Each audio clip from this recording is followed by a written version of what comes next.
Hello guys, welcome back to my another vlog video. तो guys आज हम जा रहे हैं दूसरा खेत धान बांधने के लिए। आज ये धान बांधने का दूसरा दिन और साथ में ले जा रहे हैं हमारा बकरी।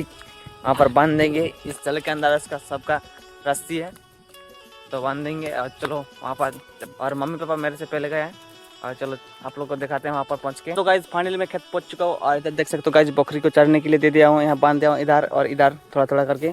तो गाइस देख सकते हो आज इस खेत में हम धान बांधेंगे। यहाँ पर थोड़ा थोड़ा पानी है और इधर मेरे मम्मी धान बांध रहे और उधर मेरा पापा है और हम भी बांधेंगे। अभी जाएंगे बांधने के लिए और थोड़ा हुआ है आज और इसको ख़त्म करके अभी घर जाएंगे। तो चलो बांधते हैं। तो गाइस देख सकते हो सुबह सुबह खेत का नजारा कैसा लग रहा है पूरा वाओ। और गाइस देख सकते हो यहाँ पर मेरा पापा बांध रहे धान और हम भी बांधेंगे। उसके बाद ट्राई करेंगे। चलो दिखाते हैं अब हम कैसे बांधते हैं।